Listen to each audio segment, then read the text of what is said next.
সচিবালয়ে আছেন সহকর্মী শারমিন নীরা, আরো খবর নিয়ে যোগ দিচ্ছেন আমাদের সাথে। নীরা, মন্ত্রণালয়ে যোগ দিয়ে নতুন মন্ত্রী প্রতিমন্ত্রীদের কর্মসূচি সম্পর্কে বিস্তারিত জানতে চাই, কি বলছেন তারা?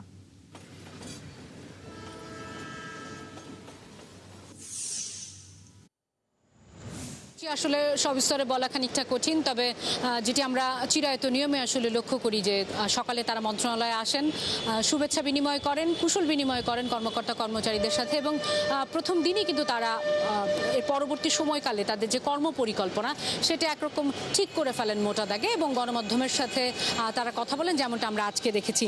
তার বাইরে একটু আগেই বলে রাখা ভালো যে এর আগে বলা হচ্ছিল যে পারফরমেন্সের উপরে সরকারের যে মুখপাত্র রয়েছে ডক্টর জাহিদুর রহমান, তিনি কিন্তু বেশ কয়েকবারই সংবাদ সম্মেলনে বলেছেন যে সরকারের যাদের পারফরমেন্স, ক্যাবিনেটে যাদের পারফরমেন্স দেখেই আসলে মূল্যায়ন করা হবে, এবং মাননীয় প্রধানমন্ত্রী সেটি দেখছেন খুব স্পষ্টভাবে, সেটি একরকম প্রতীয়মান হয়েছে, এবং কিভাবে প্রতিটি মন্ত্রণালয়কে আরও গতিশীল করা যায় তারই এক ধরনের বার্তা কিন্তু এই ক্যাবিনেটকে আবার ঢেলে সাজানো। যারা শপথ নিয়েছেন, আমরা অন্তত আমাদের 4 জন মন্ত্রীর সাথে এখানে সকাল থেকে কথা বলার সুযোগ হয়েছে। তথ্যমন্ত্রী কথা বলেছেন, যদিও গণমাধ্যমের প্রশ্ন নেননি। তিনি যেটি বলেছেন যে 17 বছরে যে হাত পা বাঁধা ছিল সেখান থেকে আসলে বেরিয়ে আসতে হবে, পাশাপাশি জুলাই আন্দোলনকে খাটো করে দেখার কোনো ধরনের সুযোগ নেই। কথা বলেছেন স্থানীয় সরকার মন্ত্রী। আপনি জানেন অনেক বড় মন্ত্রণালয় এবং জনগণ সম্পৃক্ত এবং সংশ্লিষ্ট একেবারে সরাসরি, সুতরাং সেই মন্ত্রণালয়ের দায়িত্ব অনেক বেশি, এবং একজন প্রবীণ এবং অভিজ্ঞ মন্ত্রী তিনি দায়িত্ব পেয়েছেন, এবং